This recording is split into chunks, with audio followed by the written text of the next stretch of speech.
네, 한 주간 기업 최고 경영자들의 동향을 살펴보는 CEO 풍향계 시간입니다. 이번 주에는 정의선 현대차그룹 회장과 김승현 한화그룹 회장 이야기를 김종혁, 김주영 기자가 전해드립니다.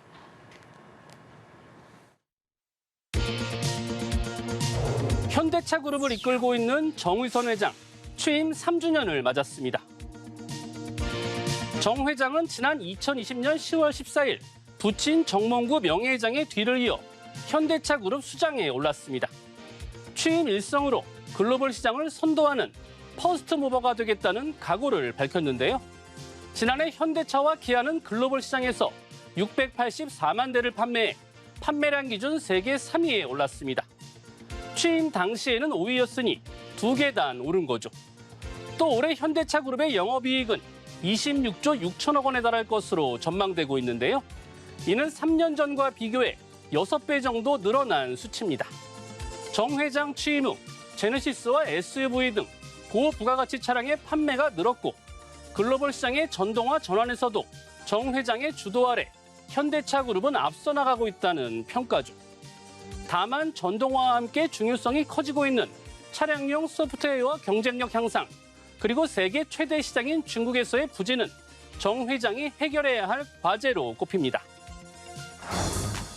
김승현 한화그룹 회장, 그룹 창립 71주년을 맞아 임직원들에게 창업 정신과 사명감을 당부했습니다. 김 회장은 지난 10일 그룹 사내 방송을 통해 약 5분간 육성으로 창립 기념사를 전했습니다. 주제는 창업의 아침이었죠. 김 회장은 우선 최근 지속적인 사업 재편과 인수 합병 등으로 변화하는 한화그룹이 지속 발전하기 위해서는 창업 시대의 야성이 반드시 필요하다고 말했는데요. 100년 한화, 그 이상의 기업이 되기 위해서는 창업할 때와 같은 생존에 대한 열망, 과감한 실행, 사명감, 그리고 열린 소통 등을 이어가야 한다는 의미로 해석되고 있죠.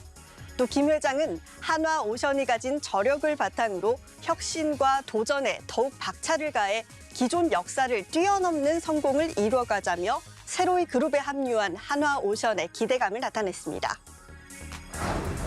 구자은 LS그룹 회장, 최근 LS 퓨처데이에 참석해 임직원들과 함께 미래 사업을 점검했습니다. LS 퓨처데이는 그룹의 미래 신사업 아이디어와 연구개발 성과 등을 공유하고 시상하는 자리로 지난해에 이어 올해 2번째로 개최됐습니다. 특히 이번에는 국제질서 변화 속의 그룹의 방향성을 점검하기 위해 정치, 외교, 경제 분야 전문가들을 초청해 강의를 듣는 포럼도 열렸는데요. 구 회장은 격려사를 통해 테슬라와 애플 1세대 제품 모두 금융위기 시대에 나왔다며 위기 상황일수록 위험보다 미래의 기회 요소에 더욱 집중하고 혁신해 위기 이후 시대를 이끄는 기업으로 도약하자고 임직원에게 당부했습니다. 참가자들은 배터리 재활용, 자율주행 트랙터, 스마트 오피스 사무 생산성 혁신 등 20여 개 우수 성과를 발표했는데요. 우수 사례 기한자로 선정된 임직원은 내년 1월 열리는 세계 최대 IT 가전 전시회 CES 2024 참관 기회를 얻었습니다. 남궁훈 전 카카오 대표, 카카오를 떠나 대학 강단에서 새 출발을 합니다. 남궁훈 전 대표는 지난 4일 SNS를 통해 지난 8년간 함께해온 카카오와 이별하고 새로운 삶을 살고자 한다고 했는데요. 한 대학에서 이번 가을 학기부터 교양 과목 강의에 나섰습니다. 이에 대해 남궁 전 대표는 학생들에게 직무에 대한 고민부터 사회인으로 갖춰야 할 자세 등을 교육하며 선생님이라는 꿈에 다가가고자 한다고 밝힌 바 있죠.